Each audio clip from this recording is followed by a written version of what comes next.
Tomato curry చేయబోతున్నానండి. ఎండు చేపలు tomato curry. ఎండు చేపలు అనేది రోస్ట్ చేసేసుకొని తలలు హెడ్స్ తీసేసేసి ఇలా వాటర్లో 20 మినిట్స్ నానబెట్టాను. ఆనియన్స్ కట్ చేసి పెట్టుకున్నాను. టమాటోస్ 3-4 తీసుకుంటే సరిపోతుంది.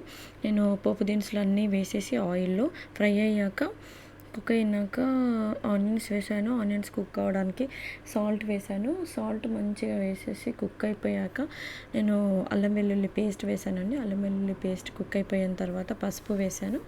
పసుపు వేసేసి ఎండు చేపలు అనేసి వేసి వేయించేసేసాక తర్వాత నేను కారము ధనియా పౌడర్ వేసేసి మంచి ఆయిల్లో ఫ్రై కావాలి. ఫ్రై అయిన తర్వాత టమాటోస్ వేసేసుకొని అది మంచిగా ప్యూరీ వేసుకున్నా పర్లేదు. నేను కట్ చేసి వేసుకున్నాను.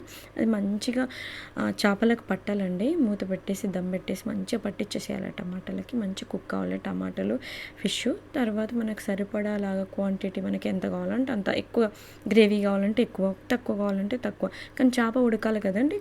ఒక గ్లాస్ వేసుకున్నాను. వేసేసుకొని అందులో కసూరి మేతి ఇంకా బేజల్ వేసుకున్నాను. డ్రై కొత్తిమీర కూడా వేసుకుంటే ఇంకా బాగుంటుంది. నా దగ్గర లేదు కాబట్టి వేసుకోలేదు.